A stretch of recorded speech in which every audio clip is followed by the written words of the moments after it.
Hey everyone, I haven't uploaded regularly lately, again.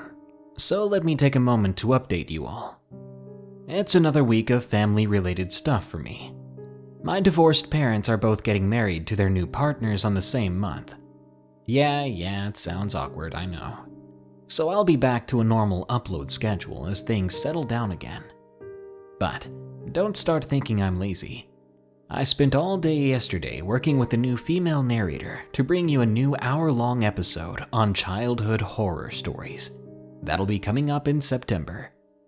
So let me share this spooky true story with you, to keep your creepy appetites satiated.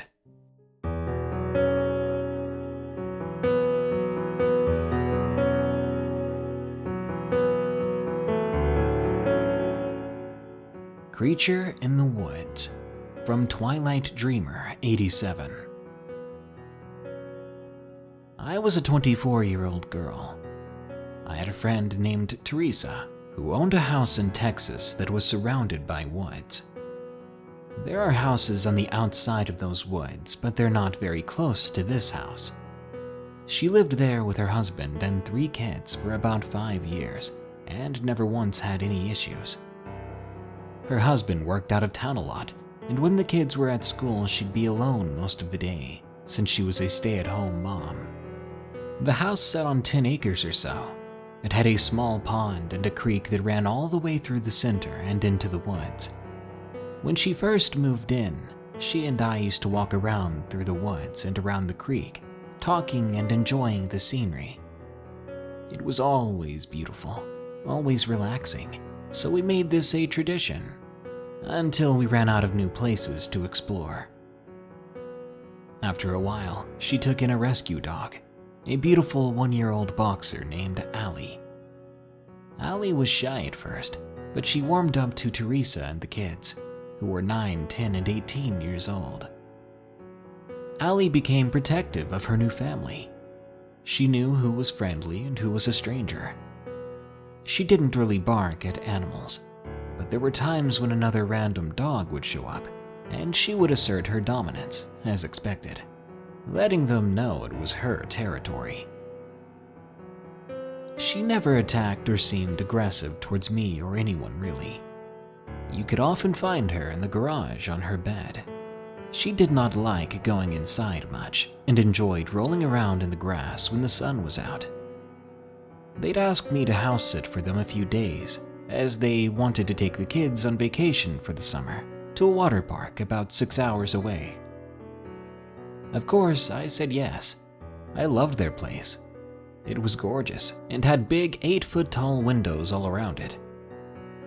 I did ask if I could have someone stay with me though, as I hated being alone anywhere, and they didn't mind. I asked my boyfriend and sister, and they agreed. The day came, a Saturday, and my boyfriend and I loaded up our bags and headed to Teresa's house. We made plans to hang out and fish by the pond. We took advantage of their 4-wheelers and rode them around in the woods. Teresa's husband and a few of his friends made a few mud holes and hills in a small area, so we definitely got dirty. I'm a country girl, so fishing and riding through mud is my kind of fun. We arrived as they were loading up their truck, kids running around, getting excited and ready to go. I saw Allie sitting in the garage and asked if she would be staying. Teresa said yes. Allie tended to get carsick, so taking her along would be a bad idea. I didn't mind, so I went over to pet Allie, and I played with her a bit. My boyfriend talked with her husband for a while, asking about the 4-wheelers, the do's and don'ts, and instructions for feeding Allie. We bid our goodbyes, and they headed off down the road. My sister would show up the next day since she had to work that night and couldn't make it. The rest of the day went by smoothly. We enjoyed fishing for a time, drinking a few beers and chatting it up. Allie joined us and would jump after the lure when we would cast it out, and eventually just laid on the ground next to me, falling asleep. At one point, I noticed her poke her head up, staring off into the distance, but she didn't make a sound. The pond is to the left of the house, but somewhat in front, while the opening of the creek is even further left, leading into the woods. This is where she was looking. At this point, it was starting to darken outside, and I couldn't really see what she was looking at exactly. About half an hour later, we decided it was time to go inside, so we began cleaning up the fishing poles and picking up our tackle boxes, loading them back into the truck. I suddenly heard a rustling in the woods next to us, making me jump. There are lots of deer around these parts, so I figured one was nearby and we startled it when we were beginning to move around. We headed back to the house with our gear. Allie had already run back on her own. The room we stayed in had its own bathroom, and it was huge, windows all the way around.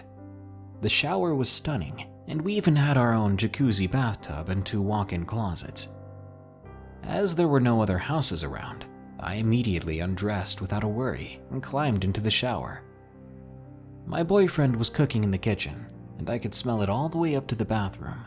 It smelled amazing. I didn't realize I was so hungry at the time, so I hurried and finished up, climbing out and grabbing a towel to dry off. As I patted myself down, I heard a growling sound coming from near one of the windows. I looked up at each window, but I could not see anything, so I walked a little closer.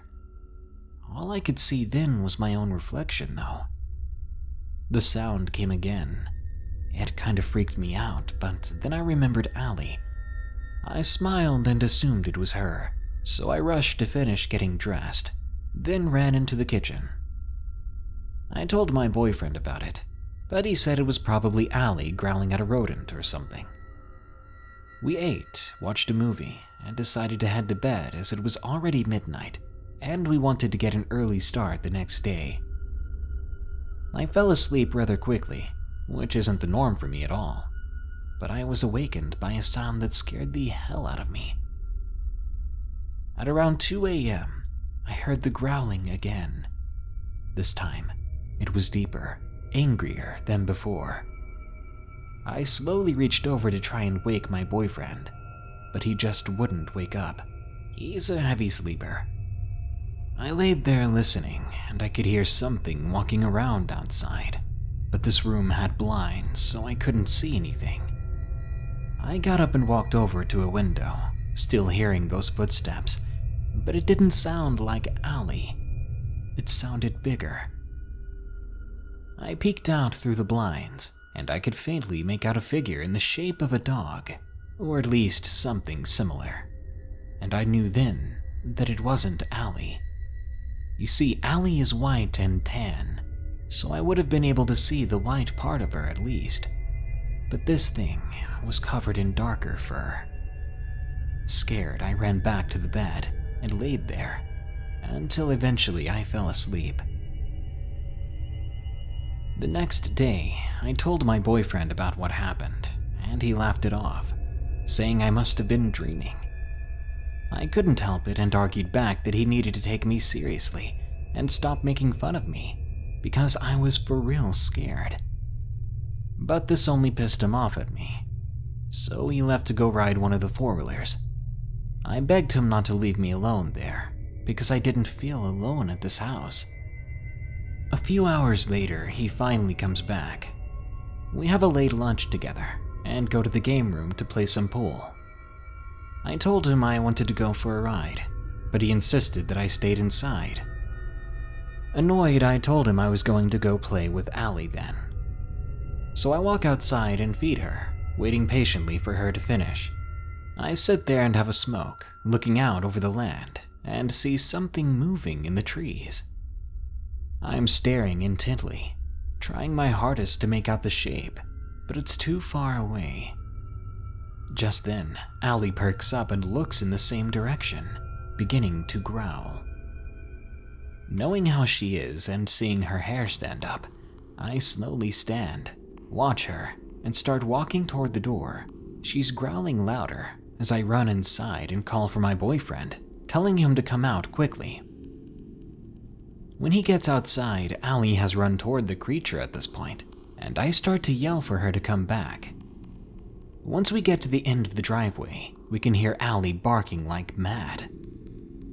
We're looking in the direction the barking's coming from, and we see this creepy-looking thing standing a few feet away from Allie. It's too far away to make out too many details, but we can tell it's hairless, and it's dark gray with an almost black skin tone. It wasn't fur I was seeing the night before, but rubbery skin. I jump in the truck as my boyfriend floors it towards Allie and this creature. By the time we get there, Allie has this thing in the creek, so we run over to see what it is. My boyfriend keeps a gun in the truck at all times, and he has it loaded and ready. This creature, it looked like a hairless dog, but way bigger. It had fangs 2 to 3 inches long that stuck outside of its mouth, even when its mouth was closed. It had dark gray, leather-like skin, with a few patches of thin hair on its body. It was pressed up against the wall of the creek, growling, teeth bared. Its eyes were as black as the night, and it had blood on its leg. I'm thinking Allie had attacked it. The whole time we stand there in shock at what we're seeing, not moving, not making a sound, just watching it and Allie. When it moved towards Allie, my boyfriend shot it twice. It yelled out in a strange and creepy yelp, then fell into the water. Allie backed up, letting my boyfriend get closer to the thing. I screamed and told him not to get too close. I got on the phone quickly to call animal control, and the police too, to come get this thing. An hour or so later, after the police and animal control came and took the creature, we had calmed down a bit. I went out to check on Allie and realized she had blood on her neck. I put on some gloves to check her out, noticing 2 deep puncture wounds on her neck. I had to call an emergency vet, and I explained our weird and creepy situation.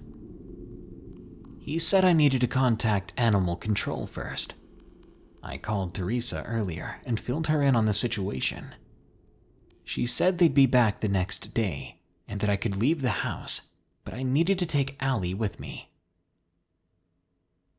Once I contacted animal control again and told them of Allie, they came back and picked her up, stating that if the creature was diseased, she would need treatment immediately. We promptly left after Allie was picked up. We were not staying there in that house alone. About 2 weeks passed before I heard from Teresa again. I had called her several times before, desperate for an update about Allie, but no one ever gave her one. So I decided to call them myself. They told me that it was just a dog with rabies and that Allie was being treated for it. Bullcrap. There's no way whatsoever that that's what we saw that night. That was no dog. That wasn't rabies. There aren't dogs with 3-inch fangs, no freaking way. When I began asking questions beyond that, they told me to contact the police instead if I wanted a better answer. But when I did that, the police acted like I didn't know what I was talking about, saying the case number I gave them just didn't show up in the database. The officers that had come out there supposedly did not even work there and never had, despite me writing down their badge numbers. I couldn't believe it. They had to be kidding me. They're obviously hiding something they don't want us to know about. There's something in the woods here in Texas, and we're not supposed to know about it. Allie came home a couple of days later, but she was different. She was more aggressive. She was growling at Teresa and the kids. They all became afraid of her, until one day they too had to call animal control. Allie had to be put down that night.